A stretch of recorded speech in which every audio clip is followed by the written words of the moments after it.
그러니까 지난번에 이제 여호수아서 2장을 살펴봤는데 여호수아서 2장에는 여호수아서의 전체적인 내용이 사실상 간략하게 담겨져 있어요. 여호수아서의 전체적인 내용이 그것은 무슨 내용이냐 하면 우리가 이 땅을 살아갈 때에 어떻게 신앙생활을 영적인 전쟁을 여호수아서를 통하여 벌이는지를 영적인 전쟁에 대하여 어떻게 싸워야 하는지를 잘 나타내어 있는 책이 여호수아서의 전체적인 어떤 걸쳐서 설명하고 있는 겁니다. 어떻게 하나님의 나라를 경험하고 그 땅을 어떻게 쟁취해 나갈 것인가가 여호수아서의 배경에 깊이 깔려져 있습니다. 그래서 여호수아서는 처음부터 이길 수 있는 전쟁을 벌이지 않아요. 이길 수 없는 전쟁인 여리고성을 함락하는 사건으로부터 시작이 돼요. 이 여리고성은 우리가 잘 알다시피 학자들도 얘기하다시피 난공불락이에요. 절대 이 성을 무기와 힘으로 이길 수 없는, 함락할 수 없는 성이다라고 이야기해서 난공불락이라고 부른단 말이죠. 그 성벽을 그 단적인 예로 보자면 성벽에 외벽과 내벽이 있어요. 외벽과 내벽이 두 개의 벽이 있는데 이 벽의 두께가 어느 정도로 두꺼웠냐 하면 성벽 위에 집을 지어서 사람이 살 만큼 두꺼웠어요. 저도 그 옛 여리고 성터를 가봤거든요. 어마어마했어요.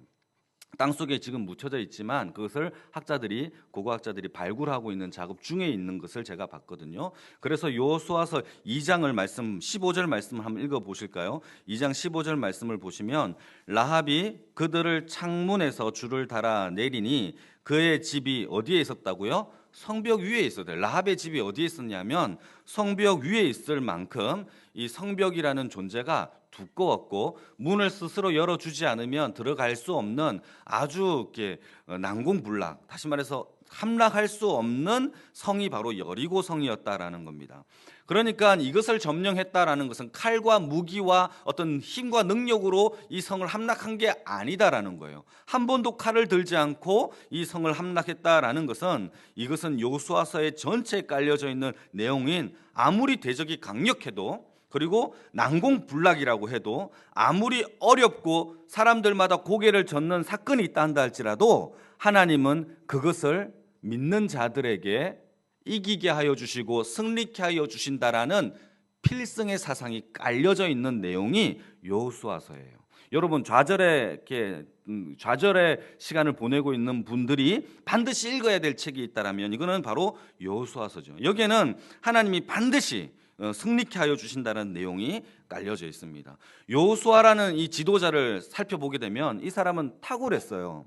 어느 정도로 탁월했냐 하면은 이스라엘 백성들을 전체를 이끌어서 그 아말렉과의 전투에서 최전선에서 싸울 정도로 이 리더십을 소유 가지고 있었던 탁월한 지도자였고 믿음의 소유자였습니다.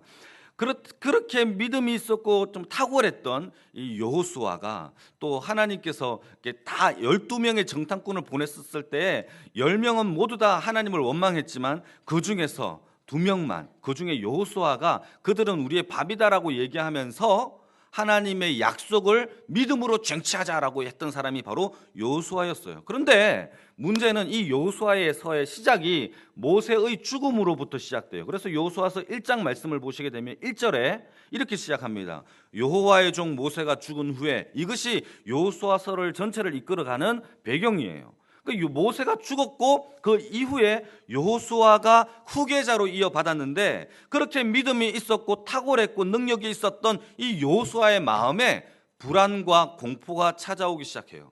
하나님이 이스라엘 백성 전체를 맡겼던 이 지도자 모세가 죽은 후에 이 여호수아가 그 뒤를 맡았는데 그 책임과 무게가 너무나 커서 두려워 떨고 있는 모습을 보게 돼요. 이때 하나님께서 2장 말씀을 통하여서 뭐라고 계속 1장 2장 말씀을 통하여 계속 뭐라고 말씀하시느냐 하면 이렇게 말씀하고 계시죠. 거듭하여서 두려워하지 말아라, 놀라지 말아라, 담대하라. 내가 모세와 함께 했던 것 같이 내가 너와도 함께 하겠다라는 위로와 확신과 그리고 이 가나안 땅을 이미 주었다라고 얘기하면서 하나님께서 여호수아를 확신 가운데 거하게 해주는 사건이 1장과 2장에 펼쳐진다라는 겁니다.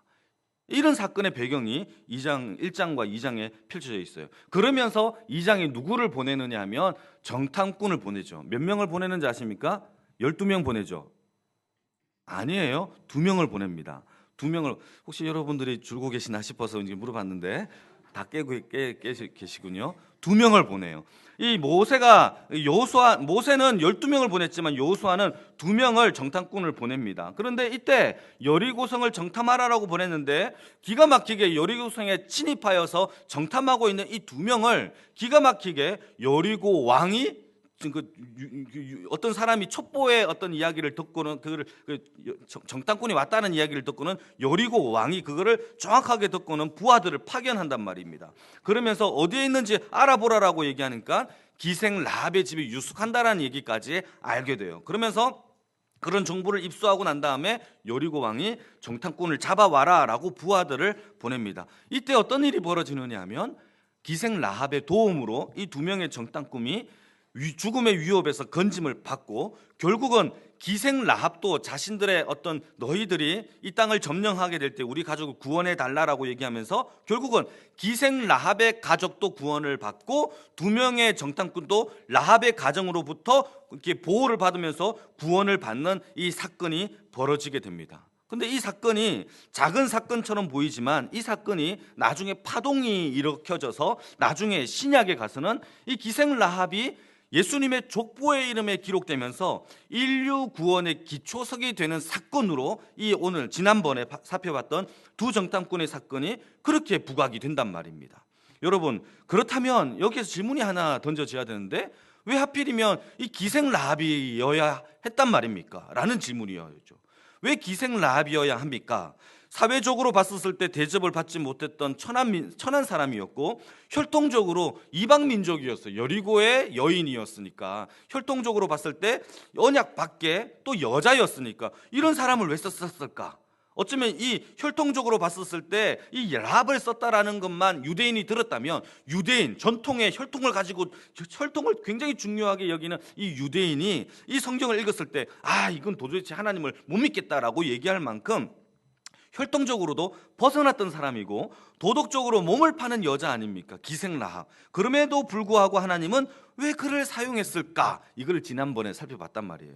왜 사용했느냐? 하나님은요, 이 구원의 역사 가운데 힘과 능력으로 하나님이 그 능력과 기질과 이 모든 걸 쓰셔서가 아니라 하나님의 능력으로 그 모든 구원을 이끄신다라는 것을 하나님이 가르쳐 주시기 위함이죠. 우리의 지혜를 파고 하나님의 능력과 지혜를 들어 쓰시는 것이 하나님의 방법이다라는 사실입니다. 여러분, 사람을 함부로 대하면 안 돼요.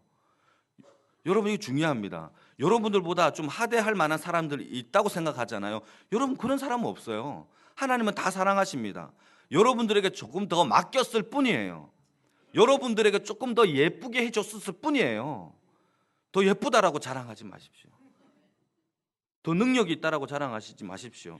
여러분 돈 있다고 자랑하지 마십시오. 여러분 그 사람을 어떻게 될지 모릅니다. 그 사람을 통하여 결국 여러분들이 구원을 받을 수 있는 자리까지 하나님이 몰고 가신다면 여러분 어떻게 하시겠습니까? 나아만 장군도 포로 잡아왔던 그 정말 하대할 수밖에 없는 한 여인이 그 하녀가 우리 고향에 한 선지자를 소개함으로 인하여 나병을 고침을 받지 않았습니까? 그런 사건이 우리에게는 존재하지 않을 거라고 생각하십니까? 여러분 사람들에게 늘 존귀하게 여기시고 늘 존중하게 여기시는 주의 백성들이 되기를 바랍니다. 여러분 이것을 훈련받기가 어려워요. 가져보면 그럴 수가 없어요. 있어 보면 대접을 하고 다 굽신굽신 거리는데 아닙니다. 왜 굽신거리십니까? 이렇게 할 사람은 없단 말이에요. 사랑하는 성도 여러분, 우리가 스스로 낮아져야 해요.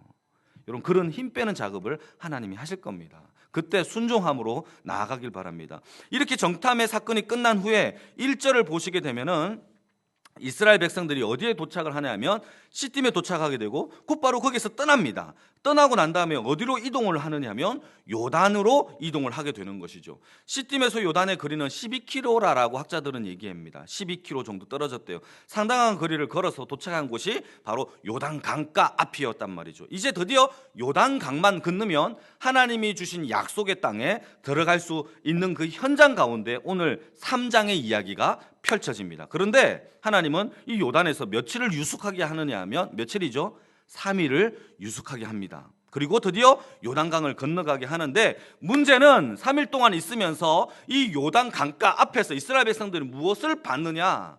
3장 15절 말씀입니다. 같이 한번 읽어보실까요? 3장 15절 시작. 항상 언덕에 넘쳤더라. 여러분, 요단이 곡식을 거두는 시기에는 범람을 했다라는 겁니다. 요단에 언덕까지 넘치는 이 범람하는 사건이 벌어졌다라는 것이죠. 다시 말해서 평상시에는 20m에서 30m 밖에 되지 않은 이 요단강이 문제는 곡식을 거두는 시기가 되게 되면 범람해서 강물이 흘러 넘쳐게 되었다라는 겁니다.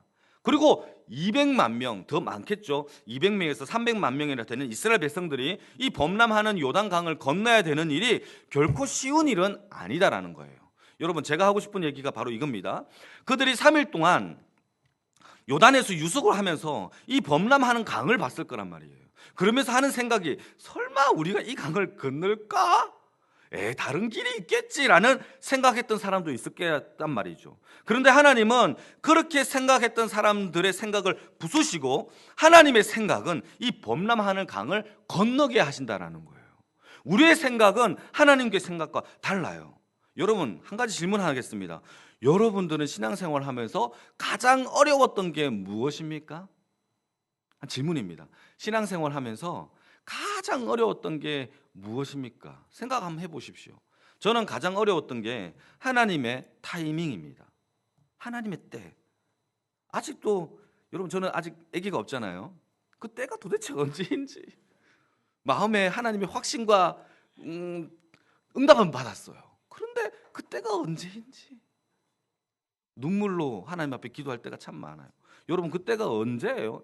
아브라함도 여기 실패한 거 아니에요? 아브라함이 하나님이 자녀를 주겠다 10년 기다렸어요. 그래도 안 주시는 거예요. 그러다가 누구를 낳았죠? 이스마엘을 낳았어요. 그 때가 어려운 거예요. 신앙생활 하면서 가장 어렵고 힘든 것이 저는 타이밍이에요. 그 때가 언제입니까? 그 기다리는 것이죠. 하나님, 이스라엘 백성, 이 요단강 앞에 있었던 이스라엘 백성도 어째 보면 인간적인 생각에는 그 타이밍이 범람할 때가 아니어야 해요. 곡식 거두는 때가 아니라 다른 때, 하필이면 왜 곡식 거두는 때가 되어서 요담이 범람할 때 하나님이 그게 3일 동안 유숙하면서 요단강을 바라보면서 와, 우리가 저길 건너야 되나? 아니겠지. 설마 저건 아니겠지. 혹시 저걸 나 수영도 못하는데 이런 생각이 들 만큼 인간의 생각에는 더 좋은 타이밍이 있을 것이고 더 좋은 상황이 있을 것인데 우리의 꾀와 방법을 다 부수시고 하나님의 방법인 하나님을 찾으라라는 그 때를 기다리는 것이 어렵다라는 거예요. 여러분, 가나안 정복은요, 인간의 능력이나 힘으로 너희들이 정복할 땅이 아니라 내가 정복할 땅이다라고 하나님께서 보여주시는 것이 3일 동안 범람하는 요단강을 보면서 깨달으라라고 하나님이 이스라엘 백성들에게 주신 시간이라는 것이죠. 거기에서 성결케 하며 하나님밖에 없습니다라는 그 하나님을 바라볼 수 있는 시간이죠. 그래서 여러분, 요단강은 인간의 노력과 능력으로 건너는 게 하는 것이 아니라 기적으로 건너요. 기적으로 건너요. 만약에 인간의 힘과 능력으로 건너는 강이었다면 배를 만들었겠죠. 뚝을 쌓았겠죠. 하나님은 그거 하지 않습니다. 오직 하나님의 기적의 방법으로 건너게 하시는 것이 3장의 사건입니다. 이 기적의 사건은 여러분, 한 가지 하나님이 일을 하실 때 하나님 앞에 우리가 해야 될, 반드시 우리가 순종해야 되는 방법밖에 없어요. 하나님 앞에, 하나님의 기적 앞에 우리가 해야 될 것은 순종밖에 없다라는 사실입니다. 여러분, 생각을 해보면 여러분, 법궤를 들고 예수님, 그 이스라엘 백성들의 제사장들이 법궤를 들고 그리고 2,000규빗 한 900m 정도 떨어지는 곳에 이스라엘 백성들이 따라온단 말이죠. 범람하는 이 강물 앞에 제사장에게 이렇게 하나님의 명령이 떨어집니다. 너희들의 제사장들이 먼저 발로 밟아라. 이렇게 명령이 떨어지죠. 여러분, 범람하는 이 강물, 시커먼 물이 흐르는 이 요단강에 여러분, 발로 밟을 수 있을까요? 구명조끼 입으면 모를까? 그렇게 쉽게 밟을 수 있는 사건이 아니란 말이에요. 여러분, 우리는 결론을 아니까 쉽게 생각할 수 있겠지만 당신에게, 저와 여러분들에게 이 사건이 주어졌다면 과연 할 수 있을까요?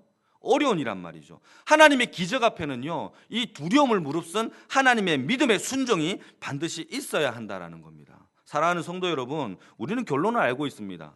그러나 하나님 아버지 앞에 이 결론을 저와 여러분들에게도 이미 믿음으로 필승의 하나님의 역사가 이루어진다는 사실을 안다면 저와 여러분들의 삶 가운데서도 순종하는 주의 백성들이 되기를 주님의 이름으로 축복합니다. 여러분, 문제보다 더 크시죠, 하나님이. 이 문제가 도대체 뭐라고? 여러분, 어떤 문제가 있으십니까? 이 문제 앞에 하나님께 내어 던지고 맡기시기를 주님의 이름으로 축복합니다. 기도하십시오. 그러면 하나님께서 그 문제를 쩍 갈라지게 하시는 줄 믿습니다. 이와 비슷한 사건이 하나님이 아브라함을 부르시는 사건이에요. 아브라함이 갈 바를 모르고 하나님이 떠나라고 합니다. 근데 아브라함이 살았던 동네가 어떤 동네냐면 메소포타미아예요. 메소포타미아는 문명의 중심지예요. 문명의 시작점입니다. 다시 말해서 문명과 문화와 종교의 핵심 지역인 이 자기의 터전을 버리고 갈 바도 알지 못하는 곳에 가라라고 하는 하나님의 명령 앞에 순종하는 것은 죽을 수도 있는데 도대체 하나님이 누군지도 모르는 그 하나님의 신 앞에서 순종하기가 쉽지는 않았다라는 것이죠. 그러면서 하나님께서 너를 큰 민족으로 만들어 주겠다라고 했는데 그게 쉽게 이루어집니까? 1년이 기다리고 2년, 10년, 20년이 기다려도 하나님께서 이게 응답이 없는 것처럼 보여요. 결국 하나님께서 자녀를 한 명 주셨는데 누구를 주십니까? 이삭 한 명 주십니다. 그리고 하나님께서 그 이삭을 나에게 모리아 산에서 바치라고 얘기합니다. 하나님께서 나에게 큰 민족을 주시겠다고 했잖아요. 그런데 이 아직까지 다 바치라고 하는 것은 하나님 도대체 나에게 뭘 원하시는 거예요? 라고 하나님 앞에 따질 수도 있는 상황이란 말이죠. 여러분, 이것이 어쩌면 범람하는 요단강 앞에 하나님이 우리에게 순종을 요구하고 계시는 모습과 아브라함에게 이 순종을 요구하는 모습과 똑같다라는 겁니다. 하나님은 이 범람하는 강 앞에서 우리를 3일 동안 유숙하게 해요. 아무것도 할 수 없는 상태가 돼요. 여러분, 그때 기다리시겠어요? 정말 기다릴 수 있으시겠어요? 저는 다른 길로 도망가지 않을까요? 여기 있다면 정말 죽겠다, 힘들어 죽겠다, 도망가자, 배를 만들어 볼까? 다른 민족으로 이민 가보자, 이렇게 생각하지 않을까요? 여러분, 이 문제 앞에서도 더 크신 하나님을 만나기를 주님의 이름으로 축복합니다. 여기에서 하나님이 3일 동안 힘 빼는 작업을 해요. 힘 빼는 작업. 제가 수영을 배우면서 한 가지 깨달은 것이 하나 있어요. 일전에 제가 하나 예를 들었는데, 수영에 대해서 수영을 잘하는 비결은요, 힘 빼는 거예요. 그거를 코치가 저한테 가르쳐 줬어요. 근데 코치가 가르쳐 줬는데 정답은 쉬워. 힘 빼라는 거예요. 힘이 들어가면서 하는 거죠. 여러분, 발차기를 하지 않고 팔의 힘으로 25m 레일을 갔다 올 수 있어요. 힘이 있으니까. 발차기 안 하고 팔 힘으로 자유형으로 25m, 50m를 완주할 수 있어요. 그런데 여러분, 금방 끝납니다. 50m 갔다 오면 힘 빠져서 못한다는 것이죠.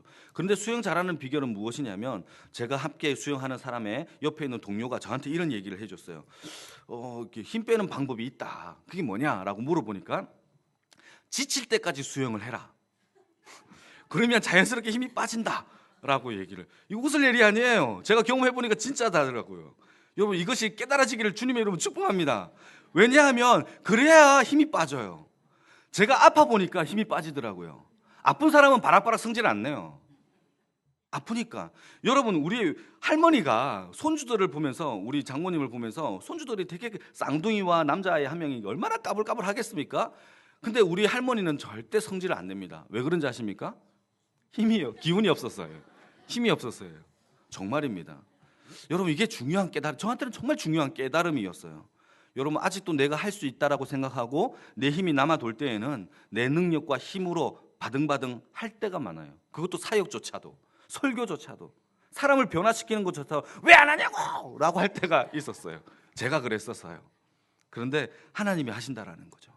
여러분, 그 힘이 빠질 때까지 하나님께서 3일 동안 네가 하는 게 아니야, 내가 하는 거야 라는 것을 하나님이 보고 3일 동안 유숙하면서 보고 계시게 하실 수 있는 그 시간을 우리에게 주신다라는 겁니다. 여러분, 그때 깨달으시기를 바랍니다. 힘을 다 빼고 이웃과 화합할 수 있는 마음이 그때 생겨요. 힘을 다 빼고 내 생명 주님께 드릴 수 있는 마음이 그때 생겨요. 내 힘을 다 빼야 정말 내가 죽고 예수가 사는 자의 삶을 살 수 있다라는 겁니다. 죄는 다른 것이 아닙니다. 내가 아직도 내 힘으로 내 뜻대로 살아가는 거예요. 주님 뜻대로 살기로 했나가 아니라 주님 뜻 좀 밀어넣고 내 뜻대로 살기로 했나. 이게 죄예요. 죄인들이 가장 못하는 게 무엇인지 아십니까? 기다리지를 못해요.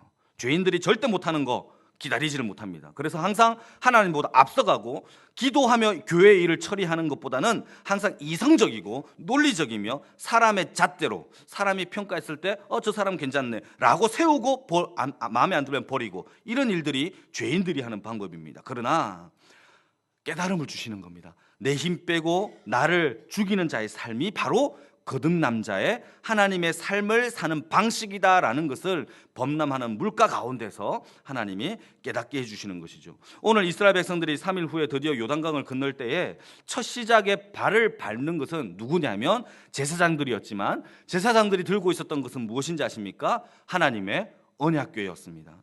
언약궤를 메고 첫 발을 내디뎠습니다. 이스라엘 백성들은 요단강을 걷는 것이 사실상 이러한 비슷한 사건이 처음은 아니었죠. 이와 비슷한 사건이 여러분 홍해를 건너는 사건이 있었다라는 것이죠. 출애굽기 12장과 13장 말씀을 보시게 되면 홍해를 건너는 장면이 펼쳐집니다.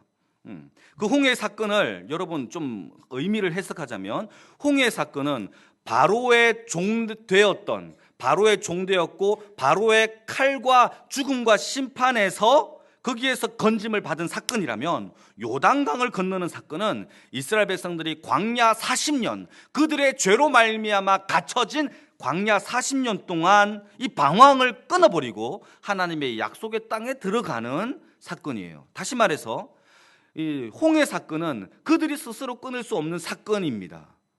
십자가의 사건으로 얘기하자면 그들이 십자가는 대신 질 수 없는 사건이죠. 그러나 그들의 죄에 갇혀있는 이 40년 광야를 끊는 사건이 바로 요단강을 건너는 사건이에요.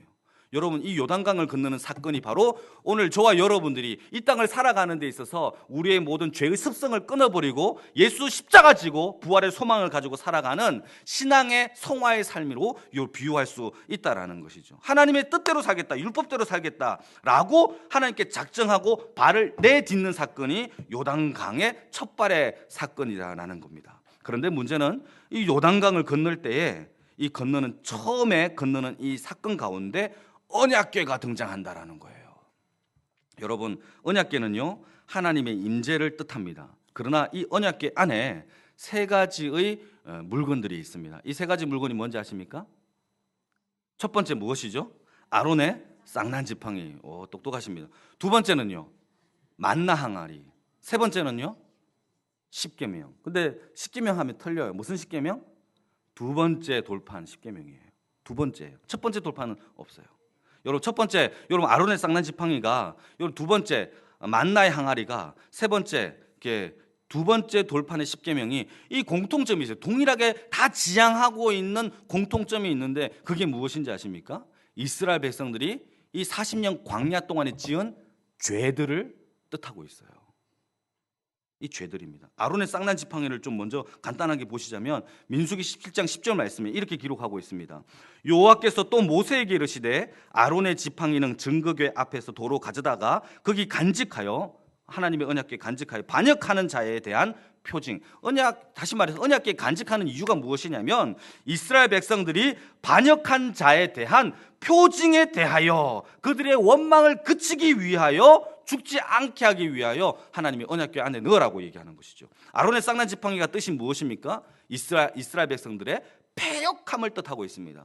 이 아론의 쌍난 지팡이는 고라 자손과 다단, 아비람과 벨렛의 아들 온이라는 사람이 당을 지어요. 그리고 하나님의 모세와 아론을 대적하는 사건이 벌어지죠. 이때 하나님이 땅을 쫙 갈라버리면서 그들을 삼키는 사건이 벌어지고 난 이후에 각 지파마다 지팡이를 하나 갖고 오라고 하면서 레위 자손에게는 아론이라고 이름을 적게 되죠. 그러고 난 다음에 이 아론의 지팡이에 싹이 나면서 하나님께서 세우신 지도자다라는 것을 그때 하나님이 그들을 온 민족들에게 보여주시는 사건이 바로 아론의 쌍난 지팡이의 사건입니다. 이게 무엇입니까? 하나님을 대적하고 원망하며 대항했던 이 사건에 대하여 상징적으로 보여주는 사건이 아론의 쌍난 지팡이입니다. 다시 말해서 아론의 쌍난 지팡이는 백성들의 패역함이고 원망과 도전하고 대항하는 하나님을 대적하는 모습이 상징되어 있는 것이죠.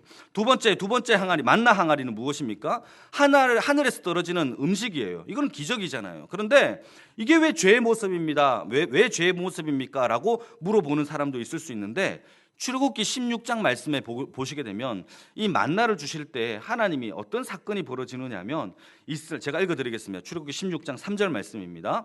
이스라엘 자손이 그들에게 이르되 우리가 애굽 땅에서 고기 가마에서 곁에 앉아 있은 때와 떡을 배불리 먹었을 때에 여호와의 손에 죽었더라면 좋았을 것을 너희가 이 광야로 우리를 인도하여 내어서 이 온 회중 앞에서 굶어 죽게 하는 거구나 라고 이스라엘 백성들이 모세 앞에 원망을 해요. 결국 하나님께 원망하는 것이죠. 이렇게 하나님 앞에 원망을 하게 될 때 하나님이 이스라엘 백성들에게 주신 사건이 만나 사건이에요. 다시 말해서 이걸 요약하자면 이스라엘 백성들은 하나님 앞에 우리가 하나님을 섬기고 따라가고 율법과 이 모든 것을 따라가는 데 있어서 하나님, 먹고 사는 문제, 여기서 먹을 것이 없는데 어떻게 하나님을 예배합니까? 라고 하나님께 대항하죠. 원망하죠. 이때 하나님께서 그래 너희들이 먹을 것 때문에 나를 예배하지 못해? 그러면 내가 너희들이 평생 먹을 수 있도록 이 광야 땅에서 평생 먹을 수 있도록 만나를 주겠다라고 하는 것이죠. 만나를 주면서 하나님이 그래 내가 이 만나를 통하여 내가 너희들에게 시험하리라 라고 하면서 만나를 줄 테니까 6째 날에는 만나를 2배 줄게. 7째 날, 이 날은 거룩한 안식일이니까 그 안식일에는 하나님께 예배해라 라고 하나님께서 만나를 주십니다. 여러분, 이스라엘 백성들이 그 만나에 하나님의 시험에 성공합니까? 아니에요. 다 실패해요. 하나님이 먹고 사는 문제를 해결해도 이스라엘 백성들은 거룩히 안식일을 지키지 않습니다. 그 다음 주에 만나가 내리지 않은 날에도 만나를 찾으러 하나님의 약속을 믿지 않고 나가서 만나를 구하려고 하늘을 쳐다보고 있는 사람들이 수두룩 빽빽했다라는 것이죠. 여러분, 결과는 무엇입니까? 실패입니다. 만나도 하나님 앞에서 안식일에 먹는 문제와 패역함을 보여주는 죄의 문제입니다. 마지막으로 두 번째 돌판, 여기서 중요한 것은 두 번째 돌판입니다. 두 번째라는 게 더 중요하죠. 첫 번째 돌판은 어디에 있습니까? 없어졌어요. 하나님이 이스라엘 백성들을 이끄시고 난 다음에 홍해를 건너시고 마라 사건을 통하여서 하나님의 기적을 보여주십니다. 그리고 드디어 도착했던 땅이 시내산이에요. 이 시내산에서 하나님께서 모세를 통하여 40일 동안 밤낮 주야로 하나님의 언약과 율법을 모세에게 주시는 사건이 벌어지는데, 그때 이스라엘 민족들은 시내산 밑에서 무엇을 하고 있느냐 하면, 모세가 드디 내려오는 것을 보고 아론에게 나아가서 우리를 이끌어낸 여호와를 만들어내라 라고 하면서 추궁을 하니까 아론이 무엇을 만들어냅니까? 금송아지를 만들어냅니다. 그러면서 이 금송아지가 이끌어낸 여호와라 라고 하면서 거기에서 제사와 경배를 드리죠. 하나님이 이스라엘 백성들을 출애굽할 때 하나님을 예배하는 민족으로 불러내셨죠. 그런데 이스라엘 민족들이 제일 먼저 예배한 대상이 하나님이 아니었어요. 누구였죠? 금송아지였어요. 그 금송아지 앞에 예배했던 모든 민족들은 죽어요.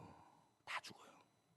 그게 패역함입니다. 그래서 목이 굳은 백성들에게 내려와서 그 첫 번째 돌판, 하나님이 친히 쓰신 그 첫 번째 돌판을 던져서 깨버리죠. 그러면서 금송아지를 다 갈아서 그들에게 마시게 합니다. 죄는요, 자기가 마시는 거예요. 누가 마셔주는 게 아닙니다. 자기가 다 마셔서 자기 죄에 자기가 죽는 겁니다. 이스라엘 백성들이 금송아지를 만들어 놓고 뛰놀고 있을 때 그렇게 했다라는 겁니다. 첫 번째 돌판은 깨지고 없죠. 그리고 만든 것이 두 번째 돌판이에요.